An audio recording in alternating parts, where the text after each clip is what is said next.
Everybody's talking about net neutrality, and it seems like everybody that has an opinion has a strong opinion. How do we make up our minds without just getting bullied? Let's consider. I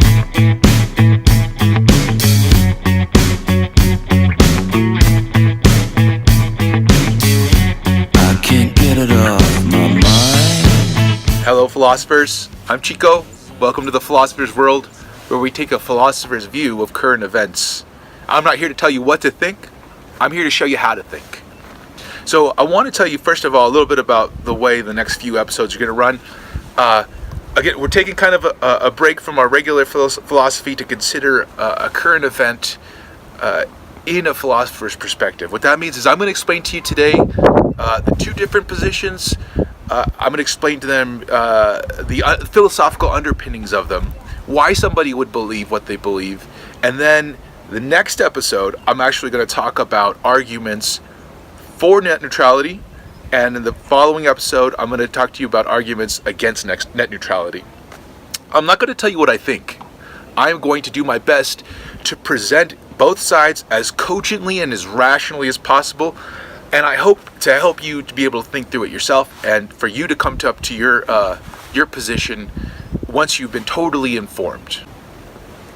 The Federal Communications Commission, to be very brief, the FCC, their whole purpose is to expand our wire communications for national defense, for protecting life, for protecting property, and of course, that would include the internet. Expanding the internet for everybody in a non-discriminatory way so we can all have access to it regardless of race, color, etc.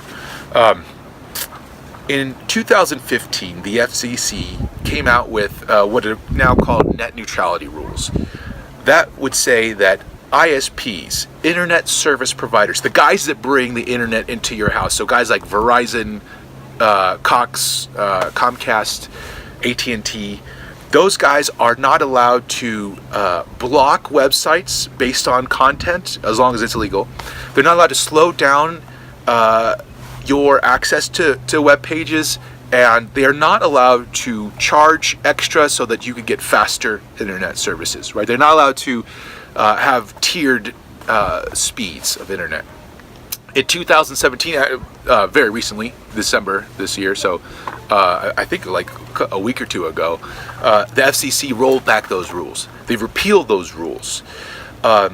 Currently, we're waiting for this idea to go to Congress. They're going to see if we should repeal those rules or if we should, in fact, keep those rules.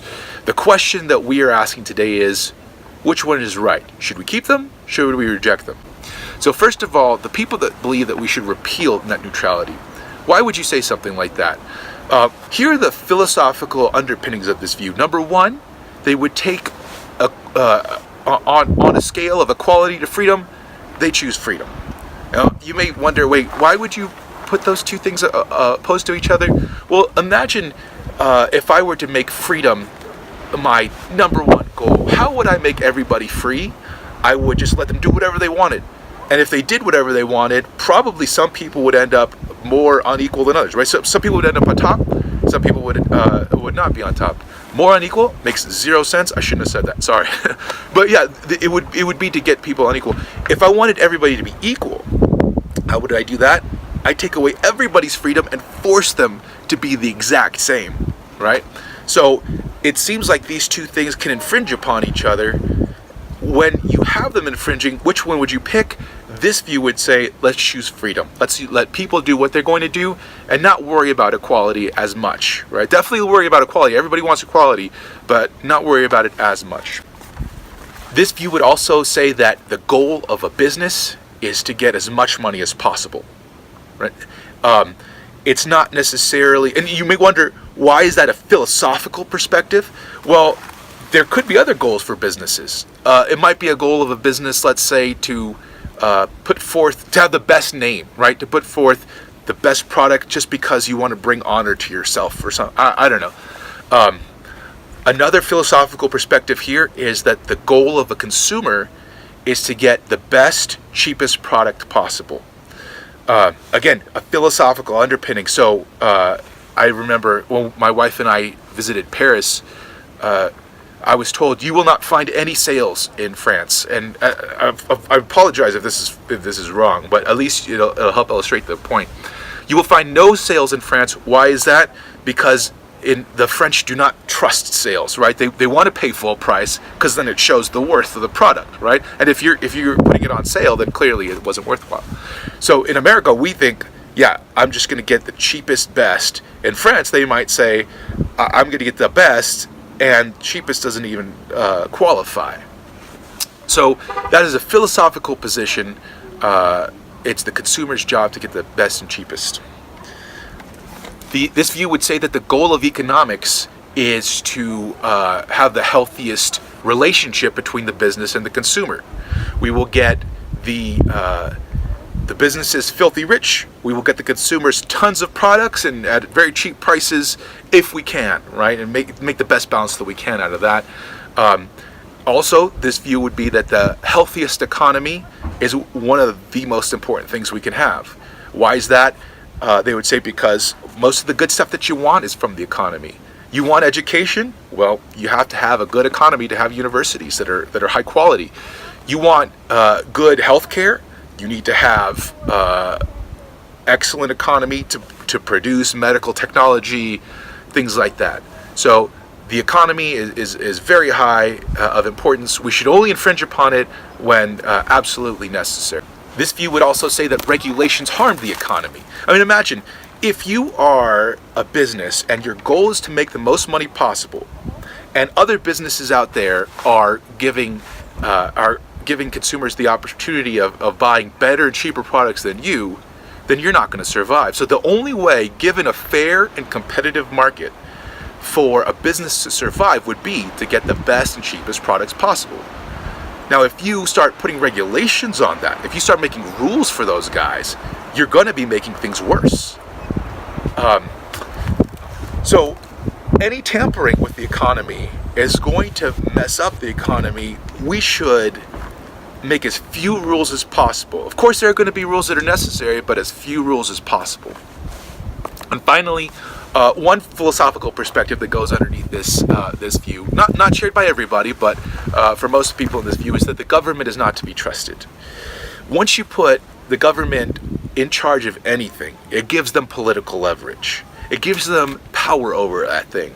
Now, maybe they can't make all the decisions they want, but at the least they can use some of their oversight to, let's say, reshape the country the way they want, or maybe make some money for their side. Whatever it is, we don't want the government having control. So as few regulations as possible is a good thing for two reasons on this side. Number one, we don't want power in the hand of the government, and number two, we're going to be messing up the economy, which works best when we don't mess with it. Okay, so that is the repeal net neutrality side. The keep net neutrality side would think about the equality freedom question the exact opposite. Equality is what we should be focused on, not as much freedom. Of course, they want freedom as well, but when it comes, when the two possibilities come into conflict, we should go with equality over freedoms. We shouldn't just let businesses, let's say, do whatever they want to, just because they have the power to do it. We should make things as equal as we can. They also would not necessarily say that the goal of a big business, or a business in general, is to make the most money possible. They might buy that, but at least they would say that that happens to be the case right now. Consumers don't necessarily have the goal of getting the best and cheapest products. However, in this case, in the case of internet service providers, when you're talking about guys like at&t, Comcast, then they probably would agree that a consumer wants to get the best and cheapest product. Why is that? You were looking at, let's say, a mom and pop shop on the corner versus a huge supermarket. There might be some reasons why you'd want to go for the mom and pop shop. But when you come to internet service providers, there is no mom and pop internet service provider. This view would, instead of saying that the government is untrustworthy, they would believe that big business is untrustworthy. Again, remember, if the goal of big business in the United States happens to be to get the most money possible, then they would say it's naive to believe that the only way that a business could go about doing this is through putting forth the best and cheapest product. There are other ways they could do so. So, for example, advertisement's a great example, actually.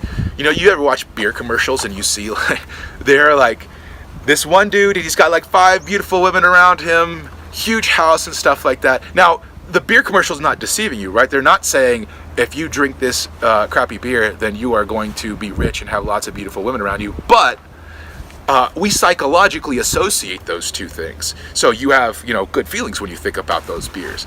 And these businesses capitalize on that. So they don't necessarily put forth the best beer. Obviously, we wouldn't be drinking, Milwaukee's Best if it was all about what's best, right? No offense if you're a Beast fan. But yeah, so there are other ways for businesses to go about doing that. And it's naive to think otherwise. We shouldn't trust businesses. So if we have regulations in place, it's probably a good thing, they would say. Now notice the opposite, right? The repeal guys think only have regulations if absolutely necessary. The keepers, they believe, let's get these regulations in place to protect ourselves. It's a good thing. And finally, the last philosophical position for the keeper side is that we should view the internet as something like a public utility. This is one of their arguments, actually, but I think it goes much better if we explain it as one of their positions. So imagine we are sitting on a huge water reservoir and we want to build a city. Now, you can't build a city if everybody's just using wells, right? If we're just scooping the water out, you need pipes to shuttle that water into your apartments, buildings. But we can't all be worried about building our own infrastructure. We need to entrust somebody with that job. Somebody needs to do that for us. Now imagine if the water company that pumps that water into your apartment all of a sudden decided they were not going to give you that water unless you paid exorbitant amounts. It would seem like cheating, right? They don't own that water. That's our water, and their job is just to get it to us. Well, this view looks at the internet in much the same way, right? The internet, the important part of the internet, rather, is the creative stuff that's being come up with all over the place, right? Through all of our different computers, especially at thephlosopher.com. It's just a joke. And it's the property of all of us then.